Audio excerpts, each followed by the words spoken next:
Hello students, in this video we are going to study the evaluation of real definite integrals by contour integration. देखिए किसी भी real definite integral को आप evaluate कर सकते हो बाय कॉन्टूर इंटीग्रेशन. कैसे? देखिए जो भी आपके पास रियल इंटीग्रल गिवन हो उसको कॉम्प्लेक्स इंटीग्रल में कन्वर्ट कर लो अलोंग अ क्लोज कॉन्टूर और फिर उसमें कॉचीज रेसिड्यू थ्योरम लगा दो तो वो इवैल्यूएट हो जाएगा. ठीक है. अब देखिए इस वीडियो में हम पढ़ने वाले हैं कि किसी भी ट्रिग्नोमेट्रिक इंटीग्रल को हम कैसे इवैल्यूएट करते हैं बाय कॉन्टूर इंटीग्रेशन.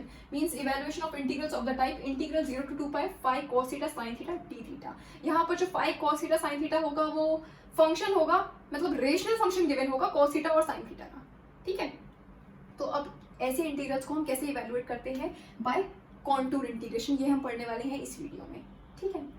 देखो कॉन्टूर इंटीग्रेशन से इवैल्यूएट करने के लिए सबसे पहले जो आपका इंटीग्रेशन हो रहा है वो एक क्लोज कॉन्टूर के अलावा होना चाहिए.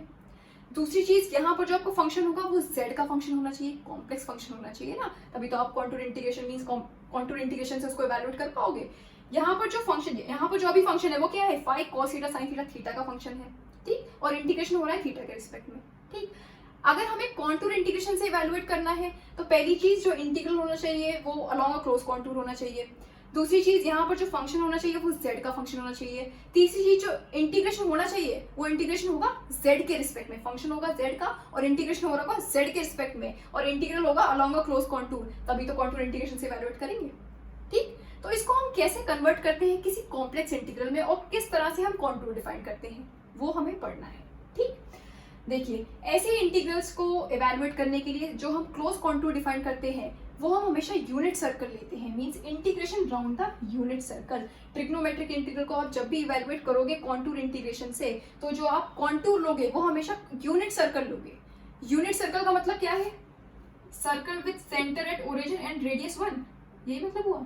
यूनिट सर्कल है मतलब रेडियस 1 होगी और सेंटर होगा ओरिजिन पर. ठीक है. Mod z is equal to 1 means ये सर्कल होगा, circle with centre at origin and radius 1. ठीक है.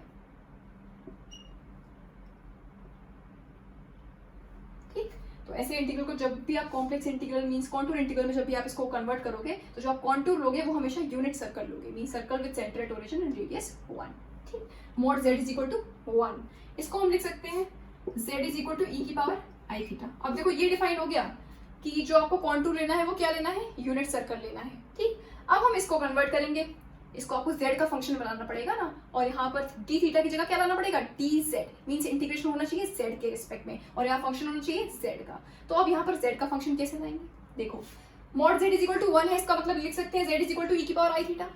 ठीक. और e की पावर i थीटा का मतलब क्या है, cos theta plus i sin theta by Euler's formula. लिख सकते हैं e की power i theta is equal to cos theta plus i sin theta.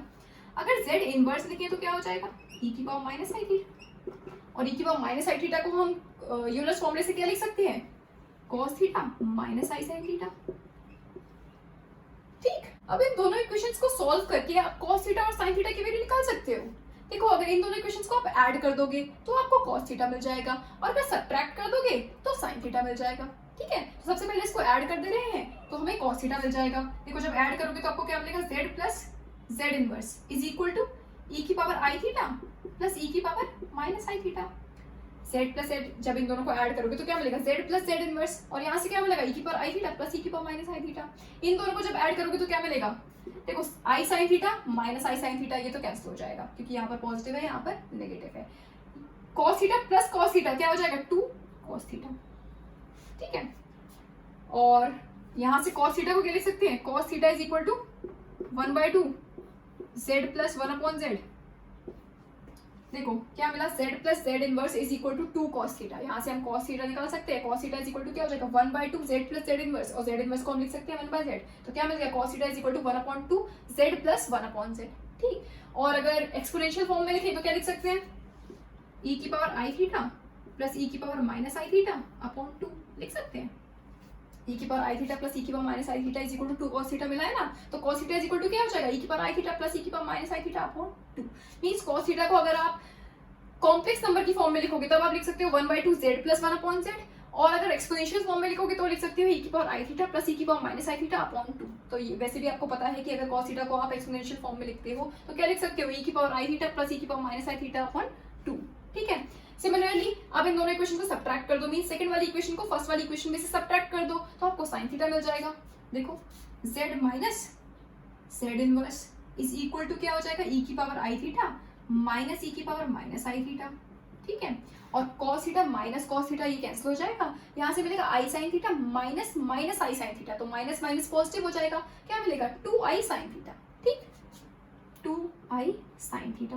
और यहाँ से साइन थीटा निकाल लीजिए, साइन थीटा क्या मिल जाएगा 1/2i, जब z की फॉर्म में लिख रहे हैं, ठीक है। तो z minus z inverse is equal to 2i sine theta है ना, तो sine theta is equal to क्या हो जाएगा 1/2i z minus z inverse, z inverse को हम लिख सकते हैं 1/z, ठीक, इज इक्वल टू, और अगर एक्सपोनेंशियल फॉर्म में लिखे तो क्या लिख सकते हैं e की पावर आई थीटा माइनस ई की power minus i theta upon 2i।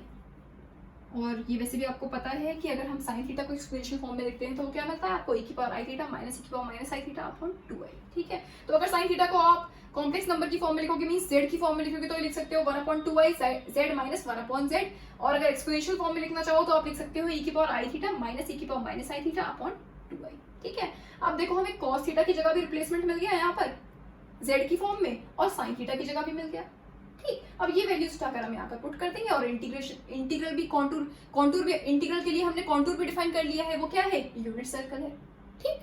तो अब ये सारी चीजें उठा के पुट कर देंगे। अच्छा डी थीटा भी चाहिए, डी थीटा यहाँ पर जो आपने निकाला z is equal to e की पावर आई थीटा, ये है ना z is equal to e की पावर आई थीटा, इसको डिफरेंशिएट कर लो, d z is equal to क्या हो जाएगा ई की पावर आई थीटा, और आई थीटा का फिर से करोगे तो आई डी थीटा, ठीक।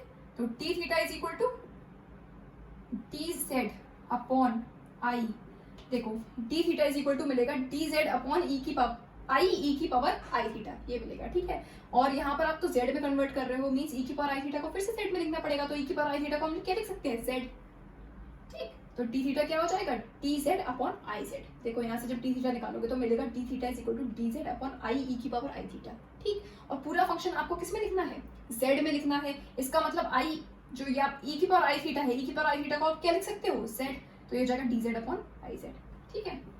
अब ये सारी वैल्यूज उठाकर हम यहाँ पर पुट कर देंगे, बन गया कॉन्टूर इंटीग्रल, ठीक। और फिर इसमें हम लगा देंगे कॉचीज रेसिड्यू थ्योरम, तो आप इस इंटीग्रल को आप इवैल्यूएट कर सकते हो बाय कॉन्टूर इंटीग्रेशन, ठीक है, बाय कॉचीज रेसिड्यू थ्योरम, ठीक। अब इसमें ये सारी वैल्यूज उठाकर पुट कर दीजिए, तो देखो क्या मिल जाएगा कॉन्टूर इंटीग्रल, और जो कॉन्टूर डिफाइंड है वो क्या है यूनिट सर्कल है, ठीक है। और फाई cos थीटा की जगह क्या लिख सकते हैं 1/2 z plus 1/z, 1/2 z plus 1/z, ठीक है। और sin थीटा की जगह क्या लिख सकते हैं 1/2i z minus 1/z, 1/2i z minus 1/z, ठीक है। और d थीटा की जगह क्या लिख सकते हैं dz upon iz, dz upon iz, बन गया आपका complex integral along a close contour c, ठीक है। इसको हम क्या लिख सकते हैं contour integral F Z D Z, ठीक है। और अब इसको कैसे इवैल्यूएट कर सकते हैं by Cauchy's residue theorem. Cauchy's residue theorem क्या कहती है कि if function f Z is analytic within a close contour c except at a finite number of poles, then the integral of the function along that close contour is equal to 2πi into sum of the residue of the function at each of its poles. Means अगर आपका function f Z analytic है किसी close contour की boundary और उसके अंदर के सभी पॉइंट्स पर सिर्फ कुछ फाइनाइट नंबर ऑफ पोल्स को छोड़ के, तो integral of the function along that close contour equal हो जाता है 2πi into sum of the residue of the function at each of its poles. Means उस क्लोज कॉन्टूर के अंदर जो भी जैसे यहाँ पर यूनिट सर्कल है, जो आपका क्लोज कॉन्टूर क्या है ये यूनिट सर्कल है, इस क्लोज कॉन्टूर मींस इस सर्कल के अंदर जो भी पोल्स लाई कर रहे हो उन पोल्स पर रेसिड्यू फाइंड कर लो इनटू 2πi कर लो, तो वो हो जाएगा आपका integral of the function along this close contour, ठीक है। तो बाय कॉचीज रेसिड्यू थ्योरम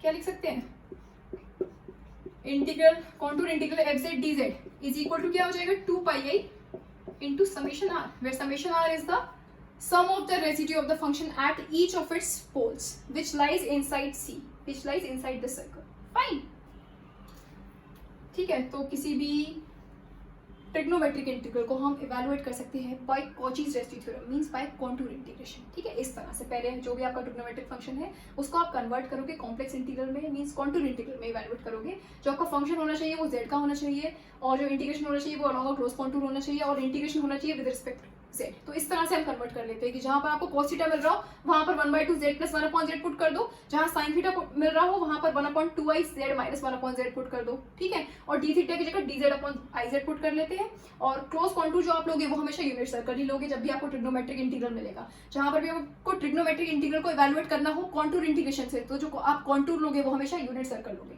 ठीक है। तो ये हो गया आपका कॉन्टूर, और फिर इस तरह से हम कॉची-रेसी थ्योरम से इस इंटीग्रल को इवैल्यूएट कर लेते हैं, ठीक है। तो अभी जो हमने ट्रिग्नोमेट्रिक इंटीग्रल जो हमने पढ़ा वहां पर जो लिमिट्स थी वो थी 0 से 2 पाई, ठीक है।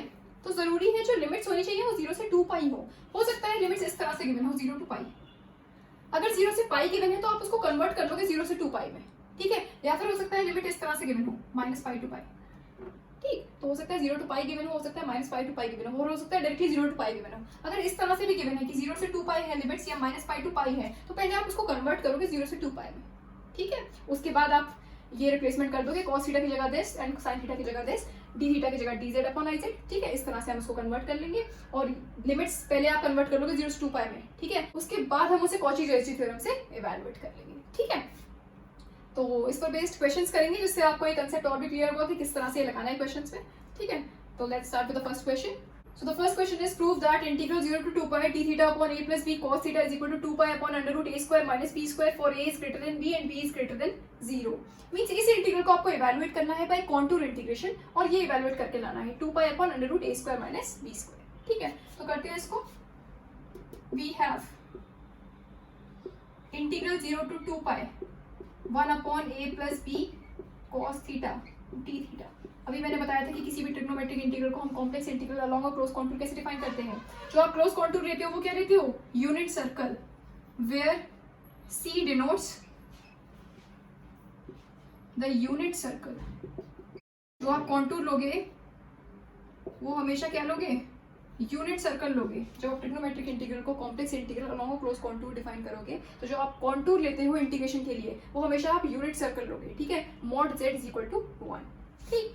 और 1 upon a plus b cos theta की जगह क्या लिख सकते हैं, अभी मैंने बताया था ट्रिग्नोमेट्रिक इंटीग्रल को जब कॉम्प्लेक्स इंटीग्रल में कन्वर्ट करते हो तो cos थीटा की जगह क्या लिखते हो 1/2z प्लस 1 अपॉन z लिख सकते हैं। 1/2 मीन्स b/2 हो जाएगा, z प्लस 1 अपॉन z। और d थीटा की जगह क्या लिख सकते हैं dz अपॉन iz। अभी बताया था कि cos थीटा की जगह हम लिखते हैं 1/2z प्लस 1 अपॉन z। अगर sin थीटा होता तो उसकी जगह लिखते हैं 1/2iz माइनस 1 अपॉन z, ठीक है। और d थीटा की जगह हम लिखते हैं dz अपॉन iz, ठीक है। और इंटीग्रल क्या लेते हैं, कॉन्टूर इंटीग्रल, जहां पे आपका कॉन्टूर क्या होता है, एक यूनिट सर्कल होता है, means mod z is equal to 1, ठीक। अब इसको क्या लिख सकते हैं, कॉन्टूर इंटीग्रल 1 अपॉन, और डिनोमिनेटर में एलसीएम ले लीजिए तो देखो क्या मिल जाएगा 1 प्लस b अपॉन 2, पहले ब्रैकेट के अंदर ले लेते हैं, ठीक है। तो ये मिलेगा आपको z square plus 1 upon z, ये मिल रहा है, ठीक है। अब पूरे टर्म में लीजिए तो क्या मिल जाएगा 1 upon 2az plus bz square plus b upon 2z। देखो पूरे में हमने एलसीएम ले लिया इस टर्म में, तो आपको क्या मिला 2az प्लस b को मल्टीप्लाई कर दिया ब्रैकेट के अंदर, तो क्या मिला bz स्क्वायर प्लस b, तो bz स्क्वायर प्लस b, यहाँ पर आ गया 2az। नीचे क्या मिला इसके डिनोमिनेटर में 2z, ठीक है। और यहाँ क्या है dz अपॉन iz, ठीक। तो ये z और ये z कैंसिल हो जाएगा, ये 2 न्यूमरेटर में चला जाएगा। देखो क्या मिल जाएगा, ये आपको ये 1 अपॉन i को हम इंटीग्रल के बाहर लिख सकते हैं 1 अपॉन i, और ये 2 न्यूमरेटर में जाएगा, और इस 2 को भी हम इंटीग्रल के बाहर लिख सकते हैं, ये हो जाएगा 2 अपॉन i, ठीक है। 2 upon i 1 upon 2az plus bz square plus b dz, ठीक, is equal to 2 upon i integral contour integral. देखो अब हम क्या करते हैं, ये जो आपको टर्म मिला डिनोमिनेटर में वो क्या मिल रहा है 2az plus bz square plus b, ठीक। अब हम क्या करते हैं कि जो आपका डिनोमिनेटर है उसको हम, ये पॉलिनोमियल है z में, ठीक, इसको हम मोनिक पॉलिनोमियल बनाते हैं, मोनिक पॉलिनोमियल,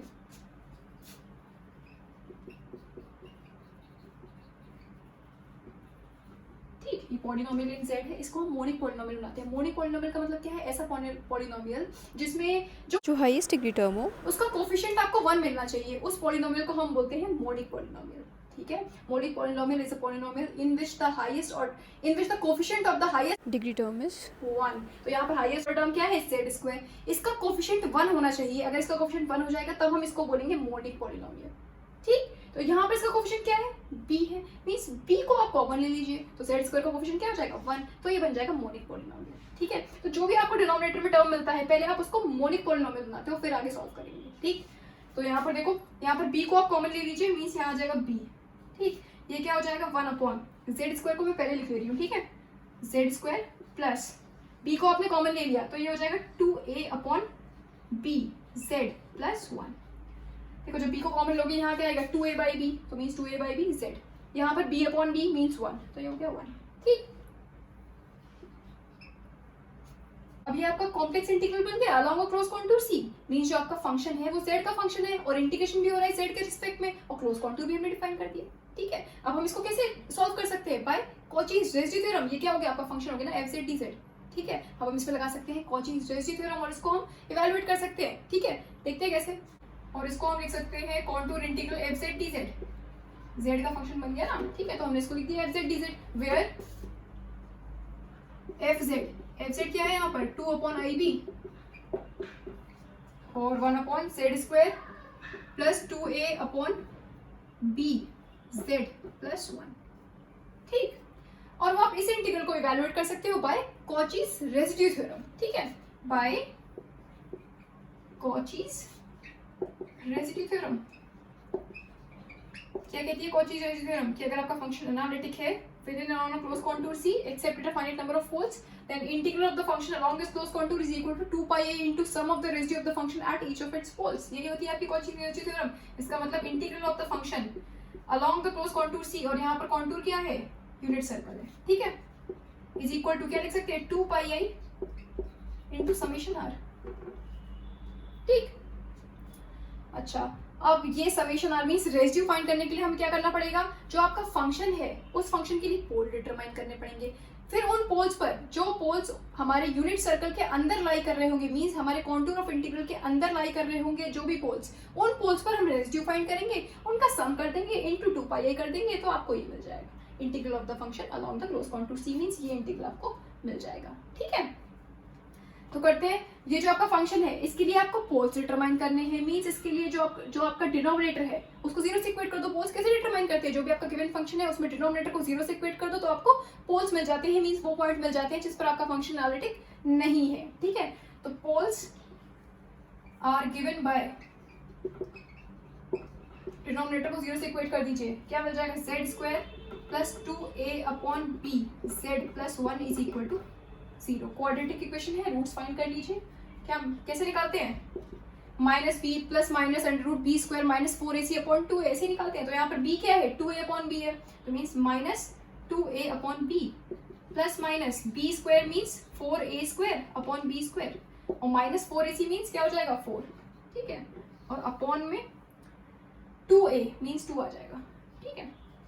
इसको हम लिख सकते हैं z is equal to minus 2a by b plus minus, और देखो यहाँ पर भी है 4a square upon b square, यहाँ पर भी माइनस 4a मीन्स 4 को कॉमन ले लीजिए और रूट के बाहर ले लो, तो क्या मिल जाएगा 2 अंडर रूट, देखो रूट में बचेगा a square upon b square minus 1, तो एलसीएम ले लो तो क्या मिल जाएगा a square minus B square upon b square और डिनोमिनेटर में 2, ठीक। इस टर्म में भी 2 है, इस टर्म में भी 2 है, 2 को कॉमन ले लीजिए, डिनोमिनेटर में भी 2 है, कैंसिल हो जाएगा, क्या मिल जाएगा minus a by b plus minus under root a square minus B square, देखो यहाँ पर डिनोमिनेटर में है बी स्क्वायर, ठीक है, और रूट में है तो इसको हम लिख सकते हैं बी, ठीक।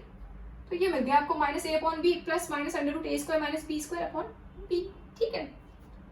तो आप इस फंक्शन के लिए पोल्स डिटरमाइन कर रहे थे, तो वो पोल्स आपको क्या मिले, z is equal to minus a upon B plus under root a square minus B square upon b, और दूसरा minus a upon b minus a square minus B square upon b, means इन दोनों points पर आपका function analytic नहीं है, बाकी के सारे पॉइंट्स पर आपका फंक्शन एनालिटिक है, ठीक है। तो जो ये वाला टर्म है minus a by b plus under root a square minus B square upon b, इसको मान ले रहे अल्फा, और जो दूसरा मिला है minus a by b minus under root a square minus B square upon b, उसको मान ले रहे बीटा, ठीक है। तो alpha is equal to minus a by b plus under root a square minus B square upon b, और beta is equal to minus a by b minus under root a square minus B square upon b. इन दोनों points पर आपको poles मिल रहे हैं, ठीक है।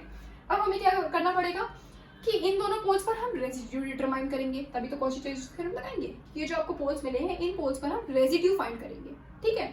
अब रेजिड्यू सिर्फ हम उन्हीं पोल्स पर फाइंड करते हैं जो आपके कॉन्टूर ऑफ इंटीग्रेशन के अंदर लाई कर रहे हो। यहाँ पर जो आपका कॉन्टूर ऑफ इंटीग्रेशन था वो क्या था, यूनिट सर्कल था, mean circle with centre at origin and radius 1। ये था ना आपका contour of integration, unit circle, ठीक है। तो इन दोनों पोल्स में से जो पोल इस कॉन्टूर ऑफ इंटीग्रेशन मींस इस सर्कल के अंदर लाई कर रहा होगा, सिर्फ रेसिड्यू हम उसी पर फाइंड करेंगे, जो बाहर हो गया उस पर थोड़ा फाइंड करेंगे, ठीक है। सबसे पहले हमें ये देखना पड़ेगा इन दोनों में से कौन सा पोल इसके अंदर लाई कर रहा है और कौन सा पोल इसके बाहर लाई कर रहा है। जो पोल अंदर लाई करेगा उस पर हम रेसिड्यू फाइंड कर लेंगे और फिर कॉची रेसिड्यू थ्योरम से इस इंटीग्रल को इवैल्यूएट कर लेंगे, ठीक है। तो देखिए कौन सा पोल इसके अंदर लाई कर रहा है, इस सर्कल के मींस यूनिट सर्कल के अंदर कौन सा पोल लाई कर रहा है। देखो जो आपको कंडीशन गिवन थी जब आप इंटीग्रल इवैल्यूएट कर रहे थे, जो आपको क्वेश्चन में गिवन था, क्वेश्चन में जो आपको इंटीग्रल ट्रिग्नोमेट्रिक इंटीग्रल इवैल्यूएट करने के लिए दिया हुआ था, उसमें एक कंडीशन गिवन थी कि a is greater then b is greater then 0, ये गिवन था आपको, ठीक है। देखो if a is greater then b है, अगर a b से बड़ा है इसका मतलब a by b greater than 1 होगा, obviously. If a is greater than b, then a upon b is greater than 1, ठीक। अब अगर a upon b greater than 1 है, ठीक, यहाँ पर आइए, देखो यहाँ से हम बीटा में, देखो बीटा में यहाँ भी नेगेटिव टर्म है, यहाँ पर भी नेगेटिव टर्म है, इसमें हम नेगेटिव को कॉमन ले सकते हैं, ये हो जाएगा a by b plus under root a square minus B square upon b, ठीक है। और इसी तरह से हम अल्फा में भी ले सकते हैं, तो अल्फा हो जाएगा आपका minus a by b minus under root a square minus B square upon b, ये हो जाएगा, ठीक है। अब हमने बोला कि जो आपका a अपॉन बी है वो ग्रेटर देन 1 है, ठीक। देखो अगर a upon b greater than 1 है, ये टर्म हो गया ग्रेटर देन 1। अगर इसमें कुछ और ऐड कर दोगे तो ये तो 1 से ग्रेटर हो जाएगा, इसका मतलब सर्कल से बाहर चला जाएगा, ठीक। जो आपका सर्कल है उसकी रेडियस 1 ही तो है, और यहाँ पर हमने बोल दिया कि a upon b already greater than 1 है और ये ग्रेटर देन तो 1 है ही है, इसमें कुछ और ऐड कर दिया, मतलब a under root a square minus B square upon b, ये और ऐड कर दिया, तो ऑब्वियसली ये 1 से बाहर चला जाएगा, मींस इस यूनिट सर्कल से बाहर चला जाएगा, ठीक। इसका मतलब ये जो आपको पोल मिल रहा है ये वाला beta, beta is equal to minus a upon B plus under root a square minus B square upon b, ये कहाँ होगा, इस यूनिट सर्कल के आपको बाहर मिलेगा ये पोल, ठीक। इसका मतलब इस पर तो हम रेसिड्यू फाइंड नहीं करेंगे। अब इस पोल पर आइए कि ये पोल इस सर्कल के अंदर लाई कर रहा है या बाहर लाई कर रहा है। देखो अगर a upon b greater than 1 है और इसमें आप अगर कुछ सब्ट्रैक्ट कर दोगे, ये सब्ट्रैक्ट हो रहा है ना, under root a square minus B square upon b, a upon b greater than 1 है, इसमें से हमने ये सब्ट्रैक्ट कर दिया, तो ये आपको इस सर्कल के अंदर मिल जाएगा, ठीक। इसका मतलब अल्फा आपका इस सर्कल के अंदर लाई कर रहा है, अल्फा पर जो आपको पोल मिल रहा है वो इस सर्कल के अंदर लाई कर रहा है, इसका मतलब इस पर हम रेसिड्यू फाइंड कर लेंगे और इस पर नहीं करेंगे क्योंकि बीटा आपको कहाँ मिला, इस सर्कल के बाहर मिला, ठीक है। या फिर आप इसको इस तरह से लिख सकते हैं कि देखो अल्फा बीटा क्या है, ये जो आपकी इक्वेशन थी ये z square plus 2a upon b z plus 1 is equal to 0, इस इक्वेशन के रूट्स है ना अल्फा बीटा, इसका मतलब हम लिख सकते हैं alpha beta is equal to 1, या फिर हम लिख सकते हैं mod of alpha beta is equal to 1, या फिर हम लिख सकते हैं mod of alpha dot mod of beta is equal to 1, लिख सकते हैं, ठीक। अब यहाँ से मैंने बताया आपको जो आपका बीटा है ये कैसा मिल रहा है, आपको ग्रेटर देन 1 मिल रहा है, ऑब्वियसली क्योंकि a upon b greater than 1 है, उसमें हम कुछ ऐड कर देंगे तो ऑब्वियसली इसका जो मॉड होगा वो हमेशा आपको इसका जो मॉड होगा वो ग्रेटर देन 1 मिलेगा, means mod of beta is greater than 1 मिलेगा।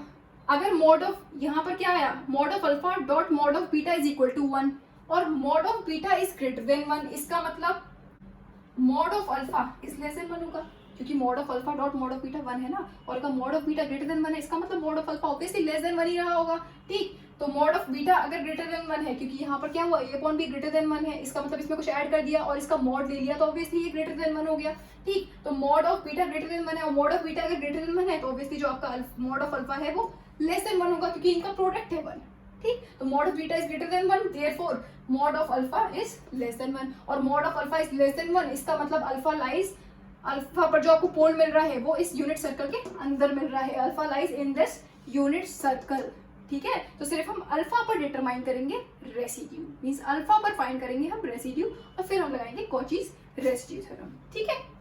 तो फाइंड करते हैं अल्फा पर, और देखिए अल्फा पर जो आपको पोल मिल रहा है वो कैसा पोल है, सिंपल पोल है, ठीक है। इसका मतलब इसका इस पोल का ऑर्डर क्या है, 1 है, ठीक है। तो फाइंड करेंगे इस पर अब रेसिड्यू। अब देखिए ये दोनों आपको पोल्स मिल रहे हैं फंक्शन के लिए और सिर्फ अल्फा लाई कर रहा है आपका कॉन्टूर ऑफ इंटीग्रेशन के अंदर, तो हम लिख सकते हैं z is equal to alpha is equal to minus a upon b plus under root a square minus b square upon b. The only pole of fz within c, जो आपका contour of integration था, means जो unit circle था उसके अंदर सिर्फ आपको सिर्फ ये वाला पोल मिला, अल्फा मिला. ठीक है, तो z is equal to alpha is equal to minus a upon b plus under root a square minus b square upon b is the only pole of fz within c. ठीक है, तो अब निकाल लेंगे इस पर residue of the function at z is equal to alpha. Simple pole है, alpha पर जो आपको पोल मिल रहा है वो कैसा पोल है, सिंपल पोल है. और सिंपल पोल पर रेजिड्यू कैसे फाइंड करते हैं, क्या बताया था मैंने कि residue of the function at z is equal to a, अगर z is equal to a पर आपको सिंपल पोल मिल रहा है तो residue of the function at z is equal to a क्या हो जाता है, limit z tends to a z minus a fz, ये हो जाता है. तो यहाँ पर जो आपको सिंपल पोल मिल रहा है वो किस पर मिल रहा है, अल्फा में मिल रहा है. तो यहाँ क्या हो जाएगा, residue of the function at z is equal to alpha.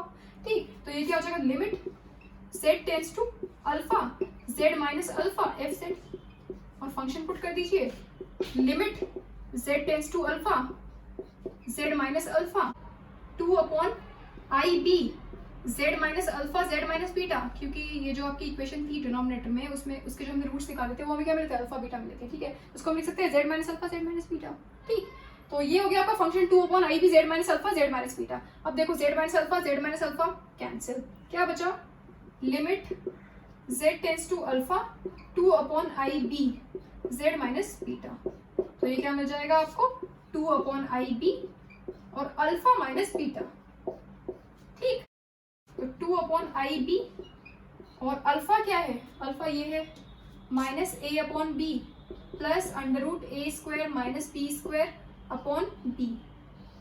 ठीक है, और minus beta means minus this. तो देखो ये माइनस माइनस पॉजिटिव हो जाएगा, मीन्स a बाय बी, यहाँ पर भी नेगेटिव है तो मीन्स पॉजिटिव हो जाएगा. ये हो जाएगा under root a square minus b square upon b. ठीक, ये मिल गया. Minus a by B minus plus a by B cancel, क्या मिला, a square under root a square minus b square upon b plus under root a square minus b square upon b, means क्या हो जाएगा, 2 under root a square minus b square upon b. ठीक है, इधर लिख देती हूँ, is equal to 2 by I B, और यहाँ पर मिल गया ये आपको 2 under root a square minus b square upon b. ठीक है, ये 2 से ये 2 कैंसिल, ये b से ये भी कैंसिल, पीछे आपको क्या मिल गया, 1 upon I under root a square minus b square. ठीक, अब जो हमने कॉची रेसिड्यू थ्योरम लिखी थी, integral of the function along the close contour c is equal to 2 pi i into सब of the residue of the function at each of its poles. ठीक है, तो वहां पर जो आपको रेसिड्यू मिल रहा है जो पोल पर फंक्शन के लिए, वो आपको मिला 1 upon I under root a square minus b square. इसको हम उठा के पुट कर देंगे हम. ठीक है, hence by Cauchy's residue theorem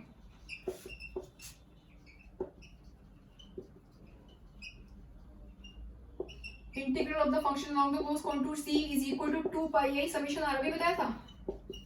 ठीक है, और यहाँ पर समेशन r क्या हो जाएगा, देखो सिर्फ अल्फा पर ही तो हमने, जो अल्फा पर आपको पोल मिल रहा है सिर्फ उसी पर तो हमने रेसिड्यू फाइंड किया, क्योंकि बीटा तो आपका यूनिट सर्कल के बाहर हो गया था, मींस कॉन्टूर ऑफ इंटीग्रेशन के बाहर हो गया था, तो उस पर हमने रेसिड्यू फाइंड नहीं किया. सिर्फ अल्फा आपको कॉन्टूर ऑफ इंटीग्रेशन के अंदर मिल रहा था, इसलिए हमने अल्फा पर रेसिड्यू फाइंड किया. ठीक है, मींस जो अल्फा पर आपको पोल मिल रहा है उस पर हमने रेसिड्यू फाइंड किया, वो आपको मिल गया 1 upon I under root a square minus b square. तो यहाँ पर समेशन r की जगह क्या हो जाएगा, residue of fz at z is equal to alpha. ठीक है, तो ये आपको मिला 2 पाई आई, और रेसिड्यू क्या मिल गया, z is equal to alpha पर 1 upon I under root a square minus b square, 1 upon I under root a square minus b square. ठीक है, ये i से ये i कैंसिल, ये मिल गया आपको 2 pi upon under root a square minus b square. ठीक है, और जो आप इंटीग्रल इवैल्यूएट कर रहे थे, जो आपको इवैल्यूएट करना था, आपने इस फॉर्म में लिखा था, किस इंटीग्रल को लिखा था, 0 to 2 pi D theta upon a plus B cos theta. यही तो इंटीग्रल था जिसको आपने कॉम्प्लेक्स इंटीग्रल की फॉर्म में लिखा था, इसमें integral contour integral F Z D Z. ठीक है, इस इंटीग्रल को लिखा था 0 to 2 pi D theta upon a plus B cos theta. इसकी वैल्यू क्या मिल गई आपको, 2 pi upon under root a square minus b square. यही आपको प्रूव करना था कि integral 0 to 2 pi D theta upon a plus B cos theta is equal to 2 pi upon under root a square minus b square. यही prove करना था. ठीक है, तो इस तरह से हमने कॉची रेसिड्यू थ्योरम लगा के ये प्रूव कर दिया. ठीक, बाय कॉन्टूर इंटीग्रेशन. फाइन, तो तो इस तरह से हम ट्रिग्नोमेट्रिक इंटीग्रल्स को इवैल्यूएट कर सकते हैं बाय कॉन्टूर इंटीग्रेशन। तो इस पर बेस्ड एक और क्वेश्चन करेंगे। So the next question is evaluate integral 0 to 2 pi cos 2 theta upon 5 plus 4 cos theta d theta। Means इस इंटीग्रल को आपको इवैल्यूएट करना है बाय कॉन्टूर इंटीग्रेशन। ठीक है, तो करते हैं इसको। Let i is equal to, इस इंटीग्रल को हमने i मान लिया। ठीक है, i is equal to 0 to 2 pi cos 2 theta upon 5 plus 4 cos theta d theta। ठीक है, अब इसको हम लिख सकते हैं real part of 0 to 2 pi e की पावर 2i थीटा। देखो यहाँ पर मिल रहा था 2 थीटा, यहाँ पर मिल रहा है थीटा, तो इसको हमने इवैल्यूएट करने के लिए क्या लिखा, real part of integral 0 to 2 pi e की power 2i theta upon 5 plus 4 cos theta d theta. अगर इस इंटीग्रल का रियल पार्ट लोगे तो आपको यही मिलेगा। इसका रियल पार्ट का मतलब क्या है, देखो e की पावर 2i थीटा को हम लिख सकते हैं, e की पावर 2i थीटा को अगर आप यूलर्स फॉर्मूले से लिखो तो क्या लिख सकते हो, cos 2 theta plus i sin 2 theta लिख सकते हो। और इसका रियल पार्ट लो तो क्या हो जाएगा, cos 2 थीटा। मींस e की पावर 2i थीटा की जगह हम ये ना लिखते, e की पावर 2i थीटा ना लिखते, इसकी जगह लिख देते cos 2 theta plus i sin 2 theta, और यहाँ पर लिख देते रियल पार्ट ऑफ दिस। इसका मतलब cos 2 theta upon 5 plus 4 cos theta, यही तो मतलब होता है cos 2 theta upon 5 plus 4 cos theta. अगर हम बोलते हैं imaginary part of this, imaginary part of cos 2 theta plus i sin 2 theta upon 5 plus 4 cos theta, तब मिलता है आपको sin 2 theta upon 5 plus 4 cos theta. ठीक है, लेकिन हमें तो यहाँ पर cos 2 थीटा चाहिए, तो इसको इसके लिए हमने लिख दिया e की पावर 2i थीटा और इसका रियल पार्ट, मतलब cos 2 theta plus i sin 2 theta का रियल पार्ट। इसका रियल पार्ट क्या है, cos 2 थीटा, और डिनोमिनेटर में क्या है 5 प्लस 4 cos थीटा। इसका मतलब इसका अगर हम रियल पार्ट लेंगे तो आपको क्या मिलेगा, cos 2 theta upon 5 plus 4 cos theta, ये टर्म मिलेगा। ठीक, तो इसको हम इस तरह से लिख सकते हैं, e की पावर 2i थीटा का रियल पार्ट मींस e की पावर 2i इंटीग्रल e की power 2i theta upon 5 plus 4 cos theta, इसका रियल पार्ट हो जाएगा ये। मींस रियल पार्ट इसका क्या हो जाएगा, cos 2 theta upon 5 plus 4 cos theta. ठीक है, तो इसको हमने इस तरह से लिख दिया। ठीक, अब इसको इवैल्यूएट कर लेंगे। देखो real part of integral 0 to 2 pi e की power 2i theta upon 5 plus 4 cos theta को हम लिख सकते हैं e की power i theta plus e की power minus i theta upon 2। देखो ये जो आपको फंक्शन देखा है e की power 2i theta upon 5 plus 4 cos theta, आपको इसको कॉम्प्लेक्स फंक्शन बनाना पड़ेगा। मींस इसको कॉम्प्लेक्स इंटीग्रल में कन्वर्ट करोगे तभी तो आप कॉन्टूर इंटीग्रेशन से इसको इवैल्यूएट करोगे। ठीक है, तो इसके लिए हमने क्या करेंगे, cos थीटा को आप कन्वर्ट करते हो z में, मींस cos थीटा को आप लिख सकते हो 1/2 z प्लस 1 अपॉन z। ठीक है, चाहो तो आप डायरेक्टली लिख लो इसकी जगह, cos थीटा की जगह 1/2 z प्लस 1 अपॉन z, और e की पावर 2i थीटा की जगह z स्क्वायर, क्योंकि जो आपका z को हम लिखते हैं ना, जो आपका यूनिट सर्कल है mod z is equal to 1, तो z को हम लिखते हैं e की पावर i थीटा। तो यहाँ से अगर आप ये लो e की पावर 2i थीटा, तो ये क्या हो जाएगा z स्क्वायर। ठीक है, तो आप डायरेक्टली लिख सकते हो इसकी जगह पर e की पावर 2i थीटा की जगह लिख दो z स्क्वायर, और cos थीटा की जगह 1/2 z प्लस 1 अपॉन z, या फिर इसको मैंने इस तरह से लिख दिया cos थीटा की जगह e की power i theta plus e की power minus i theta upon 2। अब रख देंगे इसकी जगह पर e की पावर i थीटा की जगह पर z, और e की पावर माइनस i थीटा की जगह पर z inverse means 1 upon z, और 1 अपॉन 2 को कॉमन ले लेंगे। एक ही बात है, चाहे आप डायरेक्टली पुट कर दो, चाहे तो ये लिखने के बाद पुट कर दो। ठीक है, एक ही बात है। ठीक, और ये हो गया d theta is equal to real part of, आप पुट कर दीजिए, ये हो जाएगा आपका कॉन्टूर इंटीग्रल, और कॉन्टूर क्या है आपका, यूनिट सर्कल है, where c denotes the unit circle तो लेते हैं mod z is equal to 1। ठीक है, और e की पावर 2i थीटा को अभी बताया क्या लिख सकते हैं, mod z is equal to 1, इसका मतलब z is equal to e की पावर i थीटा, और अगर e की पावर इसका स्क्वायर कर दोगे तो क्या मिल जाएगा, e की power 2i theta is equal to z square. तो e की पावर 2i थीटा को हम लिख सकते हैं z स्क्वायर अपॉन 5 प्लस 4, 2 को बाहर ले लो। ठीक है, और e की पावर i थीटा को हम लिख सकते हैं z प्लस e की पावर माइनस i थीटा को 1 अपॉन z। ठीक है, और dz को क्या लिख सकते हैं, d थीटा को dz अपॉन i z, ये है ना आपका z is equal to e की पावर i थीटा। तो यहाँ से आप इसको डिफरेंशिएट करोगे तो क्या मिलेगा, dz is equal to e की पावर i थीटा, और i थीटा को फिर से करोगे तो i d थीटा। तो यहाँ से d थीटा क्या हो जाएगा आपका, dz अपॉन i e की पावर i थीटा, और e की पावर i थीटा को लिख सकते हो z, तो ये हो जाएगा i z। अभी बताया था जैसे, लास्ट क्वेश्चन में सेम वैसे ही d theta is equal to D Z upon I z, D Z upon I Z, ठीक है। बन गया ये आपका कॉन्टूर इंटीग्रल, ठीक है। Contour integral Z square upon 5 plus 4/2 Z plus 1 upon Z D Z upon I Z, means complex function है आपका, ठीक है। अब आप इसको कॉन्टूर इंटीग्रल से इवैल्यूएट कर सकते हो बाय कॉचीज रेसिड्यू थ्योरम, ये आपका फंक्शन हो गया, ठीक है। और इसको आप कॉचीज रेसिड्यू थ्योरम से इवैल्यूएट कर सकते हो, ठीक। Is equal to real part of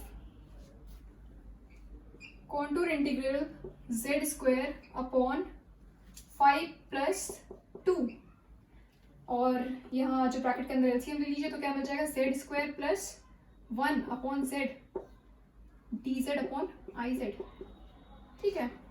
is equal to real part of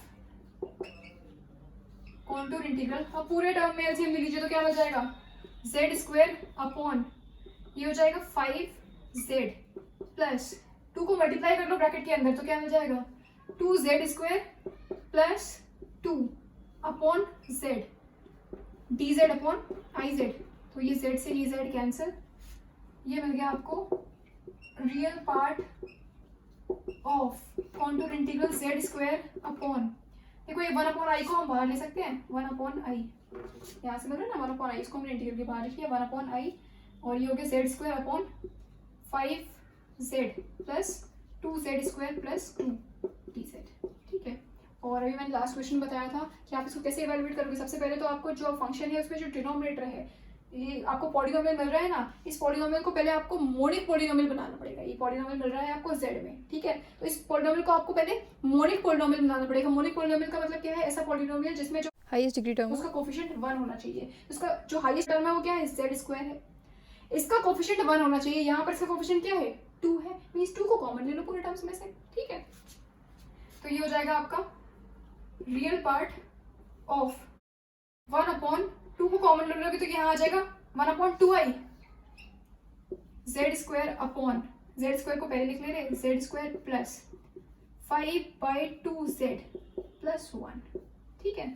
आप 2 को कॉमन ले लोगे तो यहाँ क्या मिल जाएगा 5z अपॉन 2, ठीक है। यहाँ पर 2/2 मीन्स 1 हो जाएगा, जेड स्क्वायर को पहले लिख लिया, ठीक। ये मिल गया आपको 1 upon 2i contour integral Z square upon Z square plus 5/2z plus 1 dz, ठीक। और इसको हम लिख सकते हैं real part of contour integral F Z D Z. यहाँ पर एफ जेड क्या है, Z square upon 2i Z square plus 5/2z plus 1, ठीक है। Where F Z is equal to, F Z क्या है, जेड स्क्वायर अपॉन 2i और Z square plus 5/2z plus 1, ये है आपका एफ जेड, ठीक। By Cauchy's residue theorem, Cauchy residue theorem से अब इस इंटीग्रल को आप इवैल्यूएट कर सकते हैं। We have Cauchy residue theorem क्या होती है कि अगर आपका फंक्शन एनालिटिक है किसी क्लोज कॉन्टूर की बाउंड्री और उसके अंदर के सभी पॉइंट्स पर सिर्फ कुछ फाइनाइट नंबर ऑफ पोल्स को छोड़ के, तो integral of the function along that close contour is equal to 2πi into sum of the residue of the function at each of its poles. ये जो भी पोल्स आपके उस कॉन्टूर ऑफ इंटीग्रेशन के अंदर लाई कर रहे होंगे उन पर आप रेसिड्यू फाइंड कर लो और इनटू 2πi कर दो, तो आपका integral of the function along that close contour हो जाता है, ठीक है। तो integral of the function along this close contour is equal to 2πi summation r, ठीक। अब रेसिड्यू फाइंड करेंगे। ये जो आपका फंक्शन है, फंक्शन मिला आपको F Z is equal to Z square upon 2i Z square plus 5/2z plus 1, ठीक है। सबसे पहले तो इस फंक्शन के लिए हम पोल्स डिटरमाइन करेंगे, उन पोल्स पर हम रेसिड्यू फाइंड करेंगे, और वो भी सिर्फ उन पोल्स पर हम रेसिड्यू फाइंड करेंगे जो पोल्स आपके कॉन्टूर ऑफ इंटीग्रेशन के अंदर लाई कर रहे होंगे, ठीक है। तो now poles are given by, poles निकाल लीजिए, Z square plus 5/2z plus 1 is equal to 0, ऐसे निकालेंगे। जो आपका फंक्शन होता है उसमें डिनोमिनेटर को हम 0 से इक्वेट कर देते हैं तो आपको पोल्स मिल जाते हैं, ठीक है। Now poles are given by Z square plus 5/2z plus 1 is equal to 0, ठीक। इसको हम लिख सकते हैं जेड स्क्वायर प्लस 5/2 को हम लिख सकते हैं 2 प्लस 1/2 लिख सकते हैं। देखो 2 प्लस 1/2 मीन्स 5/2 और 2 इंटू 1/2 मीन्स 1 मिल जाएगा, ठीक है। तो ये सेटिस्फाई हो जाएगी। तो Z square plus 2 plus 1/2 Z plus 1 is equal to 0। इसको हम लिख सकते हैं Z square plus 2z plus Z by 2 plus 1 is equal to 0। और इन दोनों टर्म्स में से हम z कॉमन ले सकते हैं, ये हो जाएगा z प्लस 2, यहाँ से 1/2 ले सकते हैं, 1/2 z plus 2 is equal to 0। देखो यहाँ से z/2 प्लस 1 है, ठीक है, यहाँ से हमने 1/2 को कॉमन लिया तो क्या मिलेगा z, यहाँ पर 1 था, इसका मतलब यहाँ पर 1/2 को जब हम कॉमन लेंगे तो यहाँ क्या आ जाएगा 2, ठीक है। तो ये मिल गया आपको z प्लस 2 और z प्लस 1/2, इसका मतलब z is equal to -2 and -1/2। ये आपको रूट्स मिल गए इस इक्वेशन के लिए, z square plus 5/2 z plus 1, इसके हमने जब रूट्स डिटरमाइन करें तो आपको क्या मिला, z is equal to -2 and z is equal to -1/2, ठीक है। ये इक्वेशन मिली ना, z plus 2 z plus 1/2 is equal to 0, तो means z is equal to -2 and z is equal to -1/2। Means इन पॉइंट पर आपका फंक्शन एनालिटिक नहीं है, क्योंकि इन पॉइंट पर आपको क्या मिल रहे हैं, पोल्स मिल रहे हैं। पोल्स ही तो निकाल रहे थे, पोल्स आर गिवन बाय, जो आपका फंक्शन था उसको डिनोमिनेटर जो था उसको हमने 0 से इक्वेट कर दिया, ऐसे निकालते हैं हम पोल्स। तो इन पॉइंट्स पर आपको पोल्स मिल रहे हैं, मींस इन पॉइंट पर आपका फंक्शन एनालिटिक नहीं होगा, बाकी के सारे पॉइंट्स पर आपका फंक्शन एनालिटिक है अलोंग दैट कॉन्टूर, ठीक। तो ये मिल गए आपको पोल्स। अब देखिए, अब आपको रेजिड्यू फाइंड करने हैं इन पोल्स पर, लेकिन हम रेजिड्यू सिर्फ उन्हीं पोल्स पर फाइंड करेंगे जो पोल्स आपके कॉन्टूर ऑफ इंटीग्रेशन के अंदर लाई कर रहे होंगे। और जो आपका कॉन्टूर ऑफ इंटीग्रेशन था वो क्या था, यूनिट सर्कल था, mod z is equal to 1, unit circle था ना, mean circle with centre at origin and radius 1, ठीक है। तो अब इसमें देखिए कौन सा पोल इस कॉन्टूर ऑफ इंटीग्रेशन के अंदर लाई कर रहा है, सिर्फ उसी पोल पर हम रेजिड्यू फाइंड करेंगे और फिर इसमें पुट कर देंगे, ठीक है। तो देखो -2 के इसके अंदर लाई करेगा, z is equal to -2, z is equal to -2 का मतलब क्या है, -2, z क्या होता है, z इज इक्वल टू क्या होता है, x प्लस i y, ठीक है। तो यहाँ पर x क्या है आपका -2, y क्या है 0, मतलब पॉइंट क्या मिल रहा है -2,0। तो -2,0 क्या इस सर्कल के अंदर लाई करेगा या नहीं, क्योंकि इस सर्कल की रेडियस क्या है, इस सर्कल की रेडियस तो 1 है ना, ठीक है। तो -2,0 आपको कहाँ मिलेगा, यहाँ मिलेगा, यहाँ कहीं मिलेगा। तो मींस ये z इज इक्वल टू -2, ये तो आपका लाई नहीं कर रहा है इस कॉन्टूर ऑफ इंटीग्रेशन में, मींस इस पर हम रेजिड्यू फाइंड नहीं करेंगे। -1/2 ये लाई करेगा क्या, ऑब्वियसली -1/2 आपको यहाँ मिलेगा। -1/2 का मतलब क्या है, -1/2,0, x -1/2 है, y 0 है, z इज इक्वल टू -2 है, ठीक, -1/2 में, इसका मतलब z इज इक्वल टू -1/2 यहाँ पर मिल रहा है आपको। इसका मतलब z इज इक्वल टू -1/2 पर जो आपको पोल मिल रहा है वो इस कॉन्टूर ऑफ इंटीग्रेशन के अंदर लाई कर रहा है। इसका मतलब z इज इक्वल टू -1/2 पर हम रेसिड्यू फाइंड करेंगे, ठीक है, क्योंकि z इज इक्वल टू -2 इस कॉन्टूर ऑफ इंटीग्रेशन के बाहर हो गया, मींस इस सर्कल के बाहर हो गया, इसलिए हम इस पर फाइंड नहीं करेंगे। और z इज इक्वल टू -1/2 ये आपको सर्कल के अंदर मिला, इसका मतलब z इज इक्वल टू -1/2 पर हम रेसिड्यू फाइंड करेंगे, ठीक है। So only the pole z is equal to -1/2 lies within C, ठीक है। तो सिर्फ इस पर हम रेजिड्यू फाइंड करेंगे। तो residue of the function at z is equal to -1/2 क्या हो जाएगा, limit z tends to -1/2 z plus 1/2, z minus a होता है ना, तो a की जगह पर क्या है -1/2, मींस क्या हो जाएगा, -1 पॉजिटिव हो जाएगा, तो z प्लस 1/2 fz, ठीक है। और फंक्शन पुट कर दीजिए यहाँ पर, limit z tends to -1/2 z plus 1/2, और फंक्शन क्या है z स्क्वायर अपॉन 2i और z प्लस 1/2 और z प्लस 2, ठीक है। ये आपका फंक्शन था z स्क्वायर अपॉन 2i, और जो आपको यहाँ पर इक्वेशन मिल रही थी उसके जो हमने रूट्स फाइंड किए वो आपको मिले -2 -1/2, तो इसको हम लिख सकते हैं z प्लस 1/2 z प्लस 2, ठीक। तो यहाँ पर z plus 1/2 z plus 1/2 cancel, ये मिल गया आपको is equal to limit z tends to -1/2 z square upon 2i z plus 2, ठीक है। और ये हमें क्या मिल जाएगा, देखो यहाँ मिलेगा -1/2 का स्क्वायर मींस 1/4 अपॉन 2i, और z की जगह -1/2 प्लस 2, ठीक है। तो ये आ जाएगा 4 को आप डिनोमिनेटर में ले जाइए, क्या हो जाएगा 1/8i, और -1/2 प्लस 2 मींस -1 प्लस 4/2 मींस 3/2, ठीक है। तो ये 2 4s are 8 and 4i into 3 means 12i, तो 1/12i। ये मिल गया आपको residue of the function at z is equal to -1/2, ठीक है। अब उठाकर हम इसको रेजिड्यू को यहाँ पर पुट कर देंगे। देखो यहाँ पर ना समेशन r, ठीक है। अब समेशन आर की जगह क्या आ जाएगा, residue of the function at z is equal to -1/2, क्योंकि जो दूसरा वाला पोल मिल रहा था z इज इक्वल टू -2 पर, वो पोल तो आपका कॉन्टूर ऑफ इंटीग्रेशन के बाहर हो गया था, उस पर तो हमने रेसिड्यू फाइंड ही नहीं किया। हमने रेसिड्यू सिर्फ किस पर फाइंड किया, z इज इक्वल टू -1/2 पर, क्योंकि z इज इक्वल टू -1/2 पर जो आपको पोल मिल रहा है वो कॉन्टूर ऑफ इंटीग्रेशन के अंदर मिल रहा है, तो सिर्फ हमने इस पर रेसिड्यू फाइंड किया। ठीक है, तो यहाँ पर समेशन आर की जगह क्या हो जाएगा, 2πi समेशन आर की जगह residue of F Z at Z is equal to -1/2। ठीक है, क्योंकि सिर्फ z इज इक्वल टू -1/2 पर जो आपको पोल मिल रहा है वो कॉन्टूर ऑफ इंटीग्रेशन के अंदर लाई कर रहा है, तो सिर्फ हम रेसिड्यू इसी पर फाइंड करेंगे। तो इस पर जो हमने रेसिड्यू फाइंड किया वो आपको क्या मिला, 1/12i। ठीक है, तो 1/12i यहाँ पर उठाकर हम पुट कर देंगे, तो ये आपको क्या मिल जाएगा, 2πi, और इसकी जगह क्या आ जाएगा 1/12i। ठीक है, तो ये i से i कैंसिल, और 2 6 12 मीन्स π/6, ये मिल गया आपको π/6। तो ये मिल गया आपको contour integral F Z D z is equal to π/6। ठीक है, और हमें इवेलुएट क्या करना था, i इवेलुएट कर रहे थे ना, i, और i क्या था, real part of contour integral F Z D z, यही था आपका i, real part of contour integral F Z D z, और ये आपको क्या मिल गया π/6, means i is equal to real part of π/6, और real part of π/6 means π/6।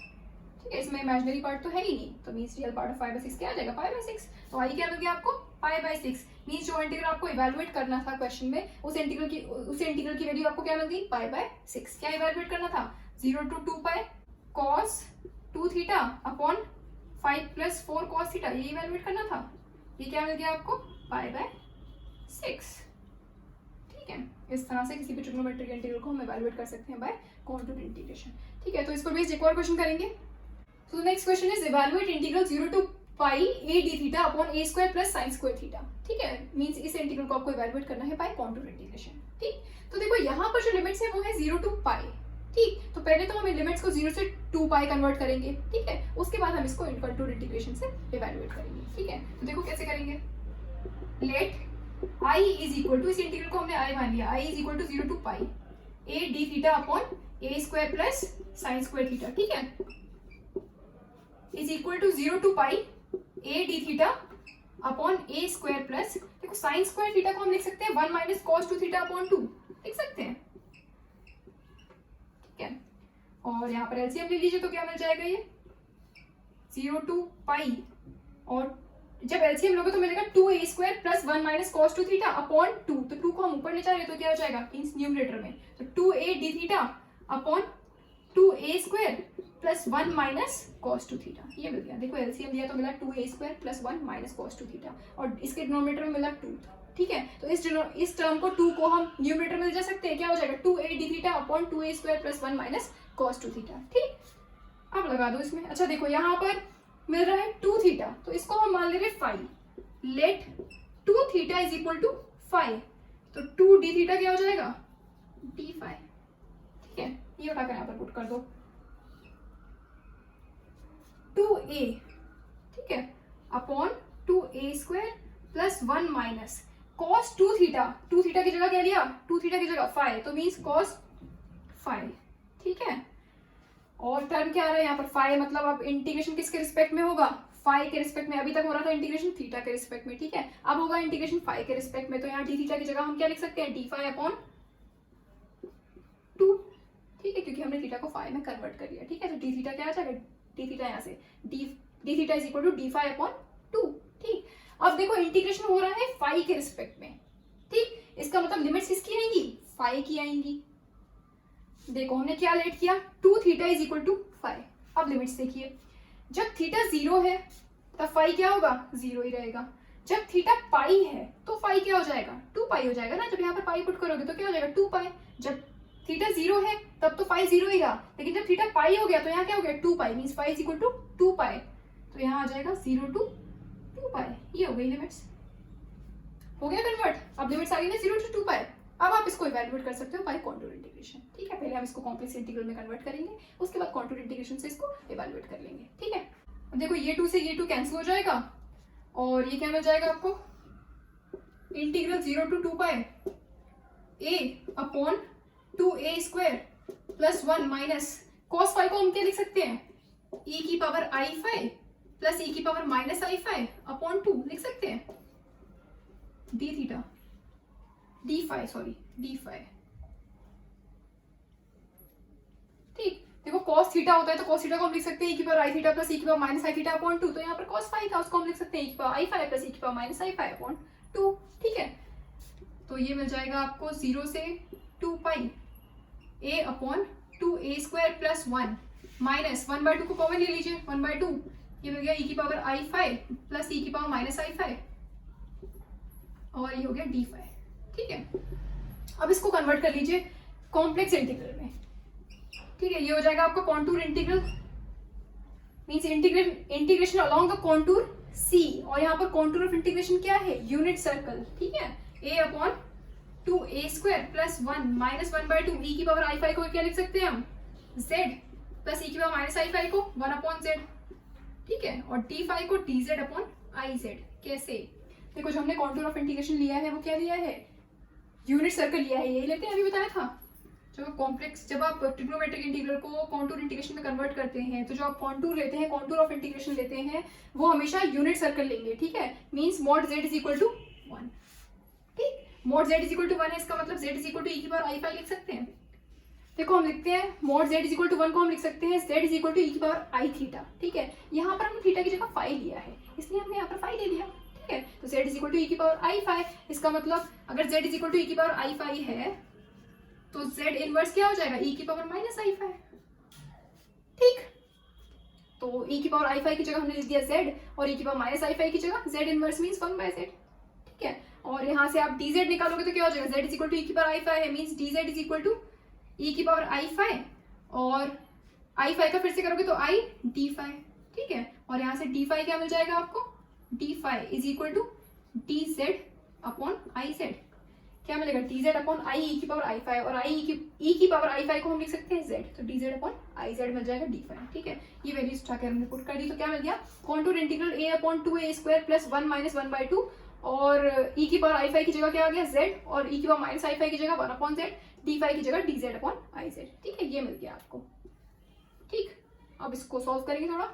Is equal to contour integral a upon 2a square plus 1 minus 1/2 और ये bracket के अंदर आप एलसीएम ले लीजिए तो आपको क्या मिल जाएगा z स्क्वायर प्लस 1/z।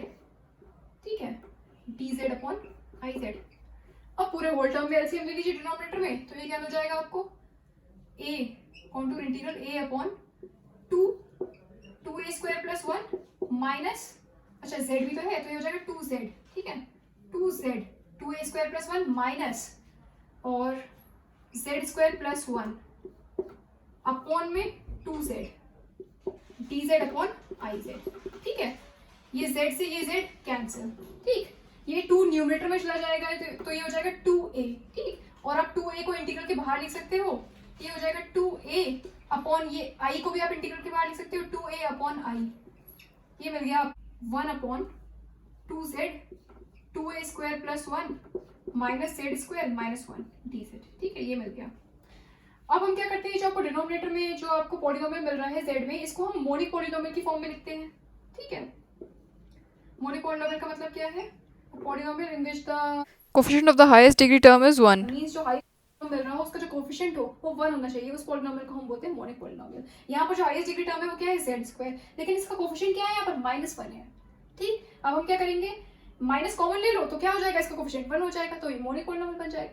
ठीक है, तो इसमें से हम -1 को कॉमन ले लेंगे इसको मोनिक पॉलिनोमियल बनाने के लिए। ठीक है, तो -1 को कॉमन लोगे यहाँ क्या जाएगा -2a/i, तो ये क्या हो जाएगा z square minus 2z 2a square plus 1 plus 1। ठीक है, ये मिल गया। देखो यहाँ पर ये क्या मिल रहा है 2z 2a square plus 1 minus z square minus 1, इसको हमें मोनिक पॉलिनोमियल बनाना था। मींस z स्क्वायर का जो कोफिशिएंट है वो क्या होना चाहिए 1 होना चाहिए। मींस हाईएस्ट टर्म का जो कोफिशिएंट होना चाहिए वो 1 होना चाहिए। यहाँ पर highest order term z square है मींस इसका कोफिशिएंट होना चाहिए 1, यहाँ पर इसका कोफिशिएंट है -1, इसका मतलब हमने माइनस को कॉमन ले लिया। ठीक है, तो -2a/i हो गया और यहाँ पर हो जाएगा पॉजिटिव में z स्क्वायर। ठीक है, तो z स्क्वायर जब माइनस को कॉमन लोगे ये टर्म हो जाएगा नेगेटिव का, ये टर्म हो जाएगा पॉजिटिव का। Means z square minus 2z 2a square plus 1 plus 1, ये मिल गया आपको। ठीक है, along the contour close contour C। ठीक है, अब इसको हम इवेलुएट कर लेंगे, मींस जो आपका फंक्शन मिला ये अब इस फॉर्म में आ गया ना, integral contour integral F Z D Z इस फॉर्म में आ गया, वेयर एफ जेड क्या है आपका यहाँ पर -2a बाय आई 1 upon Z square -2a square plus 1 Z plus 1। ठीक है, ये आपका फंक्शन है। ठीक, अब हम क्या करेंगे, इस फंक्शन के लिए पोल्स डिटरमाइन करेंगे। ठीक है, अब और जो पोल्स आपके कॉन्टूर ऑफ इंटीग्रेशन के अंदर लाई कर रहे होंगे उन पर हम रेजिड्यू फाइंड कर लेंगे और फिर कॉची रेजिड्यू थ्योरम से इंटीग्रल को इवैल्यूएट कर लेंगे। ठीक है, सो बाय कॉचीज रेजिड्यू थ्योरम क्या हो जाएगा, ये contour integral fz dz is equal to 2 pi I into summation r, where summation r is the sum of the residue of the function at each of its poles। ठीक है, तो अब ये summation are में से residue निकालने के लिए क्या करना पड़ेगा, इस फंक्शन के पोल्स डिटरमाइन करने पड़ेंगे और जो पोल्स कॉन्टूर ऑफ इंटीग्रेशन के अंदर लाई करेंगे उन पर हम रेजिड्यू फाइंड कर देंगे, यहाँ पर पुट कर देंगे, तो ये आपका इंटीग्रल इवैल्यूएट हो जाएगा। ठीक है, तो poles of fz are given by, कैसे निकालते हैं पोल्स, जो भी आपको फंक्शन दे रखा हो उसमें डिनोमिनेटर को आप 0 से इक्वेट कर दो तो आपको पोल्स मिल जाते हैं। यहाँ पर डिनोमिनेटर क्या है, Z square minus 2a square plus 1 Z plus 1 is equal to 0। ठीक है, अब पोल्स डिटरमाइन कर लीजिए, z is equal to means ये क्वाड्रेटिक इक्वेशन है, इसके रूट्स डिटरमाइन करोगे, कैसे निकालोगे, z is equal to minus B plus minus under root B square minus 4ac upon 2 ऐसे निकालोगे। तो यहाँ पर b क्या है, -2 स्क्वायर प्लस 1। ठीक है, तो यहाँ पर क्या था, z is equal to minus B means positive में आ जाएगा 2a square plus 1 plus minus B square means 4 और 2a स्क्वायर प्लस 1 का whole square minus 4ac means 4। ठीक है, अपॉन में 2, तो देखो ये मिल जाएगा आपको 2a square plus 1 plus minus, यहाँ पर 4 है, 4 को कॉमन ले लीजिए और रूट के बाहर ले लीजिए, क्या हो जाएगा 2 और ये आ जाएगा 2a स्क्वायर प्लस 1 का होल स्क्वायर माइनस 1 अपॉन 2। देखो यहाँ पर भी 2 है, यहाँ पर भी 2 है, डिनोमिनेटर में भी 2 है, तो 2 कैंसिल हो जाएंगे। ठीक है, ये आपको क्या मिल जाएगा 2a square plus 1 plus minus under root 2a square plus 1 का होल स्क्वायर माइनस 1 अपॉन, अच्छा अपॉन में तो ये 2 कैंसिल हो गया। ठीक है, ये मिल गया आपको।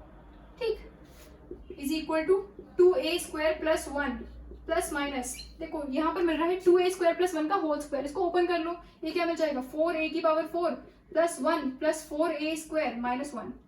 ठीक है, ये प्लस 1 माइनस 1 कैंसिल, तो ये आपको मिल जाएगा z is equal to 2a square plus 1 और प्लस माइनस, देखो यहाँ पर मिल रहा है 4a की पावर 4 प्लस 4a स्क्वायर, तो हम 4a स्क्वायर को कॉमन ले सकते हैं और रूट के बाहर ले सकते हैं, तो क्या हो जाएगा 2a और रूट में क्या बचेगा, 4a स्क्वायर को कॉमन लिया था। ठीक है, तो यहाँ बचेगा a स्क्वायर प्लस 1। ठीक है, और रूट के बाहर ले लिया तो ये हो गया 2a। ठीक है, तो a स्क्वायर प्लस 1 ये बचा आपके रूट के अंदर, तो ये आ गया z is equal to 2a square plus 1 plus minus 2a upon 2a under root a square plus 1। ये मिल गया आपको रूट जो आपकी इक्वेशन थी ना, उसके रूट्स जो आपको मिले वो ये मिले, z is equal to 2a square plus 1 plus minus 2a upon under root a square plus 1। ठीक है, तो जो दो आपको पोल्स मिले वो क्या मिले, पहला पोल उसको मान ले रहे अल्फा। ठीक है, means 2a square plus 1 plus 2a under root a square plus 1, और जो दूसरा वाला पोल है उसको मान ले रहे beta 2a square plus 1 minus 2a under root a square plus 1। ठीक है, इन दोनों पॉइंट्स पर आपको पोल्स मिले, मींस इन दोनों पॉइंट्स पर आपका फंक्शन एनालिटिक नहीं है, बाकी के सारे पॉइंट्स पर आपका फंक्शन एनालिटिक है। ठीक है, अब इन दोनों पॉइंट्स पर हम रेजिड्यू फाइंड करेंगे, लेकिन रेजिड्यू सिर्फ हम उसी पॉइंट पर फाइंड करेंगे जो पोल आपका कॉन्टूर ऑफ इंटीग्रल के अंदर लाई कर रहा हो, मींस जो आपका कॉन्टूर ऑफ इंटीग्रल क्या था, यूनिट सर्कल था, तो उस यूनिट सर्कल के अंदर जो पोल लाई कर रहा होगा सिर्फ हम उसी पर रेजिड्यू फाइंड करेंगे, दूसरे वाले पर नहीं करेंगे। तो आपका कॉन्टूर ऑफ इंटीग्रल क्या था, यूनिट सर्कल था। ठीक है, अब देखो इसमें से कौन सा वाला पोल इसके अंदर लाई कर रहा है और कौन सा बाहर लाई कर रहा है, ये हो सकता है दोनों अंदर लाई कर रहे हो तो दोनों पर फाइंड कर लेंगे। ठीक है, देखो यहाँ पर है, देखो जो आपका कॉन्टूर ऑफ इंटीग्रल है वो क्या है, यूनिट सर्कल है, means mod of z is equal to 1 है। ठीक है, यूनिट सर्कल है। ठीक है, देखो यहाँ पर है, यहाँ पर मिल रहा है 2a स्क्वायर प्लस 1 मींस 1 में कुछ ऐड हो रहा है और साथ में ये टर्म भी ऐड हो रहा है, इसका मतलब 1 से ज्यादा हो गया, 1 से ज्यादा हो गया, और ये तो आपका यूनिट सर्कल था ना, इसका मतलब ये पॉइंट आपका इस सर्कल के बाहर हो गया। कहीं पर भी मिले बट इस सर्कल के बाहर मिलेगा, क्योंकि इस सर्कल की रेडियस तो 1 ही है और ये तो 1 से ज़्यादा हो जाएगा, 1 + 2a² प्लस दिस ऑल्सो। ठीक है, यहाँ पर देखिए, यहाँ पर 1 + 2a², लेकिन फिर ये सब्ट्रैक्ट भी तो हो रहा है। इसका मतलब बीटा आपका इस सर्कल के अंदर लाई करेगा और अल्फा इस सर्कल के बाहर लाई करेगा। ठीक है, या फिर इस तरह से समझें, देखो अल्फा बीटा रूट्स है, जो हमारी इक्वेशन थी ना उसी के रूट्स तो फाइंड करें हमने, z = दिस, तो उसको हम नाम दे दिया अल्फा बीटा। ठीक है, तो जो आपकी क्वाड्रेटिक इक्वेशन थी उसके रूट्स मिले थे ना आपको ये। ठीक, तो इसका मतलब हम लिख सकते हैं अल्फा बीटा = 1, या फिर लिख सकते हैं mod ऑफ अल्फा बीटा = 1, या फिर लिख सकते हैं mod of alpha dot mod of beta = 1। ठीक, और देखो यहाँ पर, देखो यहाँ पर जब आप अल्फा का मॉड लोगे, अल्फा का मॉड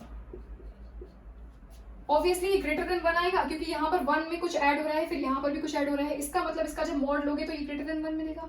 और alpha mod of alpha mod of beta = 1 है, और अगर अल्फा ग्रेटर देन 1 है इसका मतलब mod of beta will be less than 1, क्योंकि mod of alpha mod of beta क्या है, mod of alpha into mod of beta क्या है, 1 है। और अगर mod of alpha greater than 1 है तो obviously mod of beta less than 1 होगा। और mod ऑफ अल्फा यहाँ से आपको दिख रहा है कि mod ऑफ अल्फा क्या मिलेगा आपको, ग्रेटर देन मिलेगा ऑब्वियसली। ठीक है, और mod of alpha greater than 1 है, इसका मतलब mod of beta less than 1 होगा। और mod ऑफ बीटा अगर लेस देन 1 है इसका मतलब बीटा आपका कहाँ लाई करेगा, इस सर्कल के अंदर लाई करेगा। मतलब बीटा पर हम रेसिड्यू फाइंड करेंगे, मींस इस पॉइंट पर जो आपको पोल मिल रहा है उस पोल पर हम रेसिड्यू फाइंड करेंगे और यहाँ पर उठाकर पुट कर देंगे। ठीक है, अल्फा पर नहीं फाइंड करेंगे क्योंकि अल्फा आपको इस सर्कल के बाहर मिला। ठीक है, तो करते हैं इस पर बीटा पर रेसिड्यू फाइंड।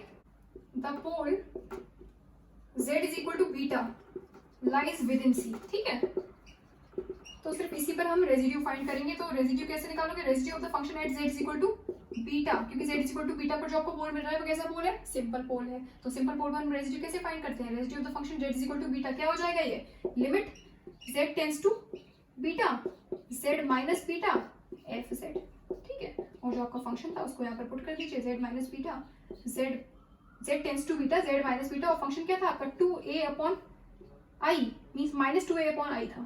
ठीक है, तो उसको इस तरह से दिया 2a/-i, और अपॉन में z minus alpha z minus beta, क्योंकि अल्फा बीटा हमने रूट्स तो ही फाइंड करे थे जो यहाँ पर इक्वेशन मिल रही थी, तो हम इसको लिख सकते हैं z minus alpha z minus beta, z minus beta cancel, ये आपको मिल गया। देखो यहाँ है limit z tends to beta 2a/-i z minus alpha, तो इसको हम लिख सकते हैं -2a/i, और ये हो जाएगा बीटा माइनस अल्फा। जब लिमिट लगाओगे limit z tends to beta तो आपको क्या मिलेगा 2a/i, मींस माइनस में 2a/i बीटा माइनस अल्फा। ठीक है, अब यहाँ पर ये बीटा और अल्फा पुट कर दीजिए, इसको सॉल्व कर लो, इज इक्वल टू -2a/i, और बीटा क्या है आपका 2a² + 1। ठीक है, 2a² + 1 -2a √a² + 1। ठीक है, और minus alpha means minus this, minus क्या आ जाएगा 2a² + 1 और -2a √a² + 1। ठीक है, ये मिल गया आपको। ठीक, अब देखो यहाँ से क्या कैंसिल हो रहा है, 2a² + 1 2a² + 1 ये कैंसिल हो जाएगा, ये आपको मिला -2a² + 1 -2a² + 1, तो क्या हो जाएगा -4a² √a² + 1। ठीक है, ये हो जाएगा -2a/i, और ये हो जाएगा -4a √a² + 1। ठीक, ये माइनस माइनस कैंसिल, और ये हो गया देखो a से a कैंसिल, और ये 2 हो जाएगा डिनोमिनेटर में, ये हो जाएगा 1/2i √a² + 1। ये मिल गया आपको residue of the function at z = beta, z = beta पर से निकाल रहे थे रेसिड्यू, तो आपको ये मिल गया 1/2i √a² + 1। ठीक है, अब कॉची रेसिड्यू थ्योरम से ये क्या हो जाएगा, integral contour integral f z dz = 2πi summation r, तो 2πi और समेशन r की जगह हम क्या लिख सकते हैं, क्योंकि हमने रेसिड्यू सिर्फ z = बीटा पर फाइंड किया, क्योंकि सिर्फ यही पोल आपका कॉन्टूर ऑफ इंटीग्रेशन के अंदर लाई कर रहा था, z = अल्फा आपका कॉन्टूर ऑफ इंटीग्रेशन के बाहर था, उस पर हमने रेसिड्यू फाइंड नहीं किया। ठीक है, ये कॉन्टूर ऑफ इंटीग्रेशन के अंदर था, इसलिए सिर्फ इसी पर हमने रेसिड्यू फाइंड किया। ठीक है, तो यहाँ पर हम समेशन r की जगह क्या लिख सकते हैं, residue of fz at z = beta. ठीक है, और ये आपको मिला है 2πi, ये हमें क्या मिला 1/2i √a² + 1 ये मिला। ठीक है, ये 2 से 2 कैंसिल, i से i कैंसिल, ये आपको मिल गया π/√a² + गया हमें जो इंटीग्रल हमें इवेलुएट करना था ना आई, इसकी वैल्यू हमें क्या मिल गई पाई upon under root a square plus 1। ठीक है, तो इस तरह से आप किसी भी ट्रिग्नोमेट्रिक इंटीग्रल को इवेलुएट कर सकते हो बाय कॉन्टूर इंटीग्रेशन। ठीक है, तो आई होप ये सब आपको समझ में आया होगा। अब इस पर बेस्ड और क्वेश्चंस आप लोग करिएगा। That's all for today, thank you very much.